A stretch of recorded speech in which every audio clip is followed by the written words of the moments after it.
الشيطان الرجيم بسم الله الرحمن الرحيم الحمد لله رب العالمين والصلاة والسلام على أشرف الأنبياء والمرسلين وعلى آله وصحبه أجمعين. بسم الله الرحمن الرحيم.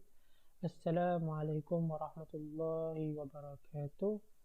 Alhamdulillah, pada video kali ini saya dan sahabat saya akan menceritakan tentang sebuah tajuk yang bersalah dalam Islam, iaitu anak susuan. Okey. Sebelum saya ke tajuk utama ataupun topik utama kita pada video kali ini, saya akan memperkenalkan diri saya. Nama saya Muhammad Hairul Azmi bin Abdul Halim dari Diploma Pendidikan Islam, dan bersama sahabat saya juga sama juga dari Diploma Pendidikan Islam Ahmad Mustaqim bin Muhammad Zahid. Okey, insyaAllah saya akan menceritakan bersama sahabat saya sebuah sedikit tentang anak susuan. Okey, kita pergi daripada pengertian anak susuan. Okey, penyusuan dari segi bahasa bermaksud menghisap payudara ibu dan meminumnya, iaitu seorang ibu ataupun seorang mak memberi susu pada anak ataupun bayi. Dan sementara penyusuan dari segi istilah syarak pula ialah susu perempuan yang mengalir masuk ke dalam perut bayi, iaitu kita tengok tegas kat sini susu perempuan, bukan susu binatang ataupun susu buatan baju tangan, bukan, iaitu susu perempuan yang mengalir masuk ke dalam perut bayi. Bukan kiranya minum dia muntah, tu tidak dikira kita minum, tapi bayi itu minum dan ditelan masuk dalam perut dia sekali. Okey, itu baru dikategorikan sebagai susuan. Okey, hukum asas ataupun hukum utama pengambilan anak susuan ni iaitu harus, dan dia ada banyak hukum yang ada je, boleh jadi haram, dan tapi hukum utama dia adalah harus. Okey, kenapa harus? Kita mesti nak buat suatu hukum ni kena berlandaskan Al-Quran dan Hadis. Okey, antara dalilnya adalah A'udzubillahi minasyaitonirrajim wa in ta'asartum fastardi'u lahu ukhra. Maksudnya, dan sebaiknya jika kamu dari kedua pihak mengalami kesulitan, maka bolehlah perempuan lain menyusukannya. Surah At-Talaq. Okey, kat sini kita tengok ayat dia, kedua pihak, iaitu ibu terhadap bayi tersebut dan penyusu ataupun ibu susuan tu. Contoh, kalau ibu tu ada masalah, sakit, dia kena kuarantin, kena susu bayi tu, jadinya dia perlu seorang perempuan ataupun seorang wanita untuk menyusukan anaknya dalam masa 10 tahun. Sebab penting susu bagi bayi ni. Dan yang dalil yang kedua adalah wa in aratum an tastardimu auladakum fala junaha alaikum. Okey, maksudnya, dan jika kamu hendak beri anak-anak kamu menyusu kepada orang lain, maka tidak ada salahnya bagi kamu. Okey, jelas kat sini kiranya kalau kita nak bagi susuan pada perempuan, tak kisah Islam ataupun tidak, sebab ulama dah membicarakan tentang ni. Untuk orang yang bukan Islam boleh, jika terpaksa lah, ada macam contoh umat Islam tak ada kat kawasan tu, yang ada orang bukan Islam, boleh dibenarkan dalam Islam. Ulama dah bahas dan kita ikut je apa yang ulama dah bagi. Okey, kita nak susukan ni mesti ada rukun dan syarat-syarat tertentu, iaitu rukun penyusuan terbagi kepada 3, iaitu penyusu ataupun orang yang menyusukan, anak yang menyusu, kiranya anak yang susu, menerima susu tu, dan susu tu sendiri. Okey, yang penyusu seorang perempuan, mestilah seorang perempuan, seorang ibu, bukan kata perempuan tulen lah, bukan perempuan yang mepek lah, tukar jadi perempuan lah. Sebab sekarang ni banyak nak jadi perempuan betul pun memang banyak sangat. Kiranya kita kena cari perempuan yang betul-betul perempuan dan yang boleh melahirkan anak. Okey, jelas anak tu dia boleh, perempuan tu dia boleh melahirkan seorang anak dan balik. Yang penting balik. Ulama dah klarifikasikan umur-umur yang ditentukan dalam pembahagian tersebut. Kiranya kita ikut je apa yang ulama dah bagi. Okey, yang kedua adalah, rukun kedua adalah anak yang menyusu. Lingkungan anak yang menyusu adalah 2 tahun ke bawah. Kiranya dah ada kata tempoh yang Allah berikan untuk jadikan anak asuhan, iaitu umur 2 tahun ke bawah. Kiranya 1 tahun 6 bulan boleh lagi. Lebih 2 tahun tidak dikira sebagai anak susuan. Dan yang kedua adalah 5 kali kenyang, iaitu anak susuan tu kena minum susu ibu susuan tu 5 kali kenyang. Okey, 5 kali kenyang ni macam mana? Macam mana nak tahu dia kenyang? Okey, fitrah manusia tu sendiri, dia bayi tu bila dia isap susu, isap, kalau dia dah kenyang dia tolak susu, dia tak isap dah. Dia cakap tak nak. Tu dikira dah kenyang sampai 5 kali. Dan rukun yang ketiga adalah susu mestilah susu badan, bukan susu bancur, bukan susu kambing. Kalau ibu tu buat tu dikira anak asuhan tak, itu adalah susu badan seorang wanita dan tidak bahaya untuk bayi. Kiranya contoh cek susu tu bahaya tak. Contoh kalau ibu tu ada penyakit HIV, boleh terkena penyakit pada bayi tu, itu tak boleh lah.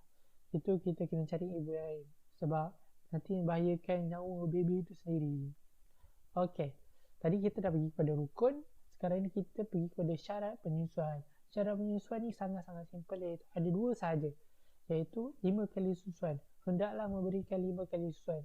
Okey, dalam hadis Nabi telah diriwayatkan dari Aisyah, beliau berkata, telah diturunkan dalam Al-Quran 10 kali persusuan yang dapat menjadikan mahram. Lalu Rasulullah wafat, sedangkan perkara ini tetap pada hal ini, iaitu sebanyak 5 kali. Dalam Al-Quran ada 10 tapi dia masukkan menjadi 5. Jadinya 5 kali susuan ni mesti 5 kali kenyang. Macam minum, anak tu tolak, dah kenyang. Bukan kalau macam dia macam main-main sekejap, lepas tu dihisap balik, dia main kejap, tu sampai dikategorikan sebagai dia kenyang. Sampai betul-betul dia tidur, tu baru dikategorikan sebagai kenyang. Minum susu main, lepas tidur, itu baru kira sekali kenyang. Okey, syarat yang kedua adalah dalam tempoh penyusuan tidak melebihi umur 2 tahun. Ni dalil dia. Sebab apa 2 tahun? Sebab ada dalil para ibu hendaklah menyusukan anaknya selama 2 tahun penuh, iaitu bagi ingin menyempurnakan persusuan. Surah Al-Baqarah ayat 23, ayat 233. Jadinya dalam masa tempoh tu yang nak ambil ibu susuan ni kena cari bayi yang umur 2 tahun ke bawah. Kiranya kalau nak ambil ibu susuan perlu 2 tahun ke bawah, perlu.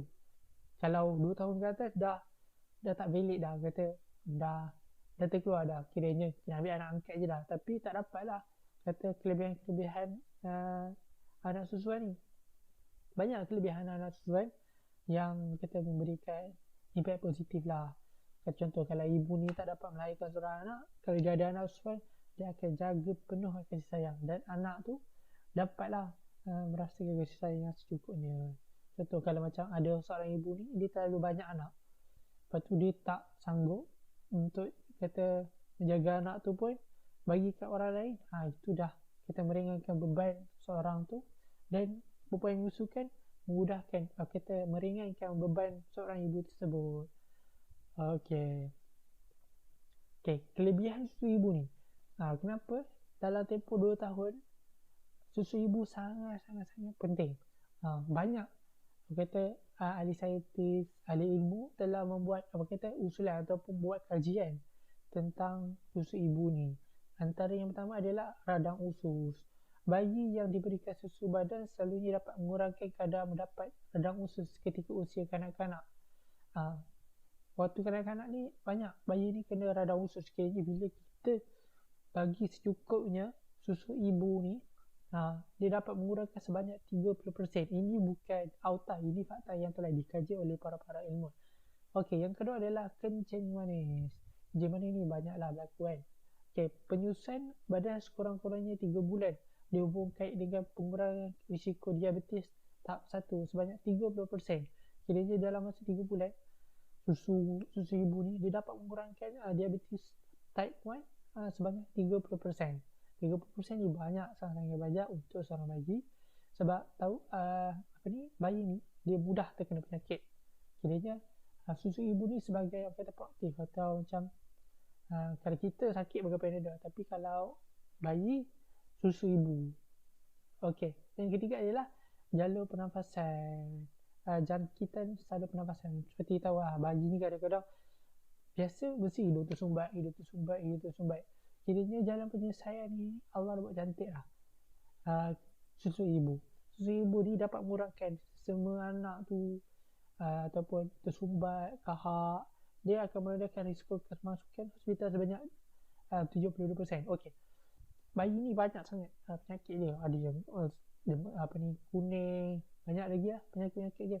Jadinya bila susu ibu ni diberikan secukupnya, bagikan waktunya cukupnya, dia akan mengurangkan penyakit sebanyak 72%.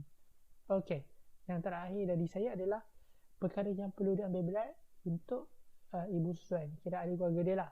Yang pertama, perkara yang halal dan haram. Okey, kelebihan adalah halalnya melihat saudara perempuannya, kiranya adik-beradik susuannya, dia boleh tengok aurat. Kira macam tak adalah boleh tengok rambut, tapi tak adalah boleh tetap ada had batas dia, seperti yang lelaki dengan perempuan adik-beradik kan. Yang kedua adalah boleh bersama, boleh duduk satu bumbung dengan ahli keluarganya tanpa kata ada batas yang tertentu macam orang yang mahram, sebab dia dah jadi apa kata halal dengan ahli keluarga. Okey, yang perkara yang haram pula adalah berkahwin dengan isteri kepada bapa saudaranya dan isteri kepada anak susuannya. Jadinya bila anak susuan ni tak boleh kahwin dengan ibu dia, sebab ada ibu susuan ada bila anak susuan tu ada anak, ibu susuan tu ada anak, tak boleh kahwin sebab dia dah jadi anak. Dalilnya mereka yang haram dikahwini kerana keturunan, haram juga dikahwini dengan susuan. Riwayat Al-Bukhari. Okay, ini jelas. Dan yang terakhir adalah berkahwin dengan saudara-saudara susuannya. Kiranya ibu susuan ni kena analisis ataupun kena kumpul data-data siapa yang ibu susuannya, supaya tak jadi berlaku perkahwinan antara anak-anak susuan. Sebab itu tak boleh kahwin sebab haram. Dan kalau diorang kahwin, perkahwinan dia tak sah, dikira berzina. Okey, saya rasa cukup sampai di sini saya pembahasan saya akan memberi peluang pada sahabat saya iaitu Ahmad Mustaqim. Okay, terima kasih.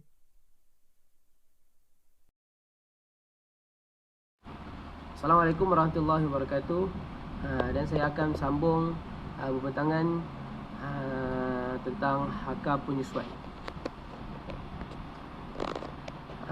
Hukum penyerahan harta kepada anak susuan.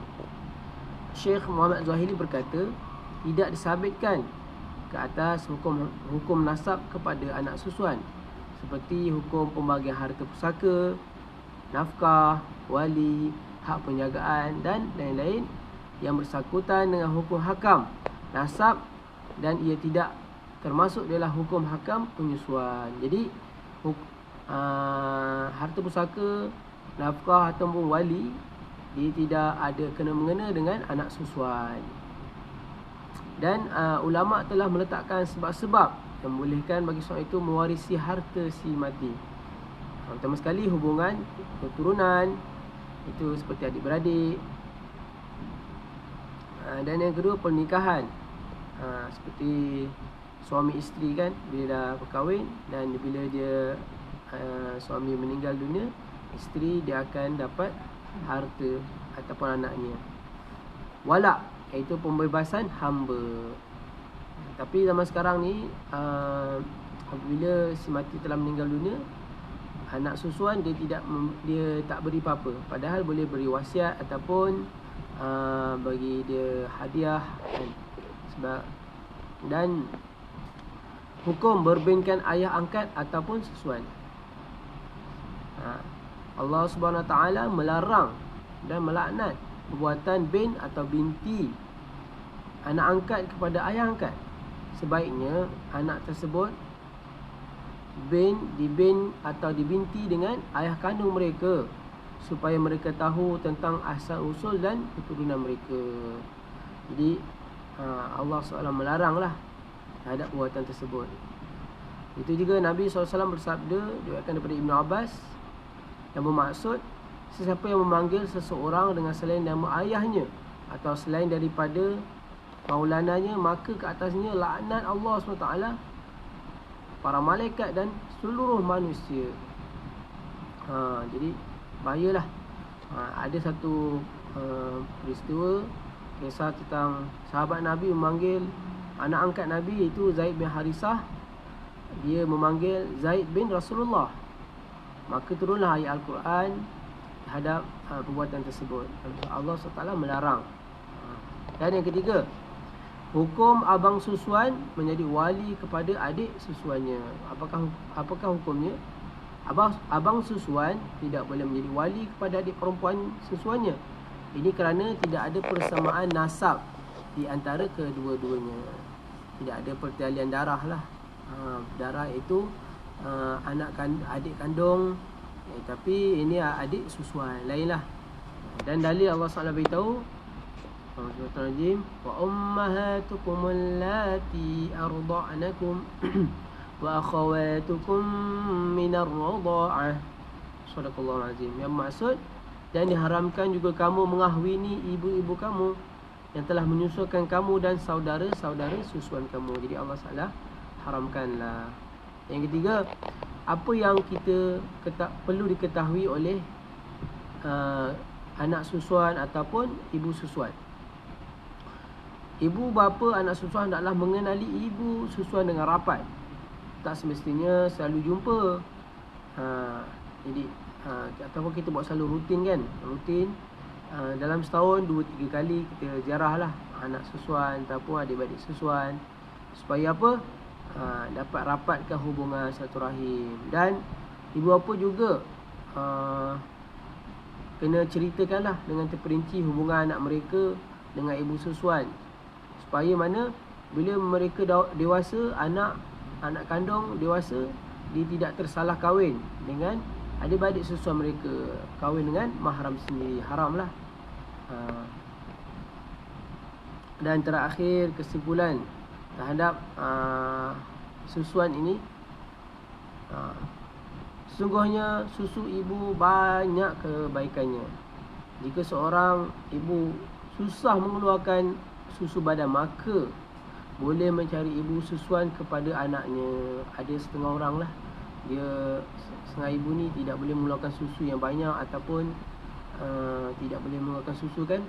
Jadi dia digalakkan ataupun diharuskan untuk mencari ibu susuan terhadap anaknya. Antaranya ialah menggalakkan kebaikannya, antaranya menggalakkan pemulihan bayi selepas bersalin, kerana susu ibu adalah terbaik di muka bumi inilah. Selepas itu baru susu kambing, susu unta kan. Dan dapat menjimatkan kos. Kerana apa? Susu zaman sekarang ni mahal lah. Mahal. Hukum memberi susuan kepada bayi bukan anaknya sendiri adalah diharuskan. Tetapi seorang isteri hendaklah meminta izin atau berbincang kepada suaminya. Kerana Allah SWT firman dalam Al-Quran, "Fa in arda'na lakum fa'atuhunna ujurahun wa'tamiru bainakum bil ma'ruf.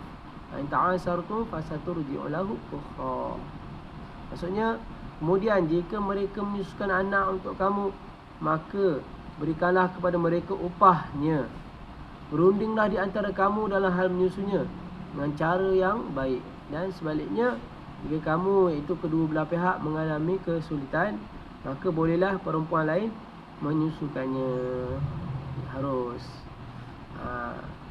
banyak kelebihannya kan. Seperti mana Nabi kan, ibu susuan Nabi, Tuan Halimatus Sa'diyah, banyak keberkatan, kebaikan kepada ibunya, banyak kebaikan pada Nabi kan. Allah ada banyaklah kisah mukjizat yang Allah SWT bagi kepada Nabi terhadap ibu susuannya Halimatus Sa'diyah. Allah SWT pelihara. Dan jadi sampai di sini saja pembatangan saya dan Hairul. Semoga Allah SWT bagi kebaikan, manfaat terhadap semua yang dengar. Wabillahi taufiq wal hidayah. Assalamualaikum warahmatullahi wabarakatuh.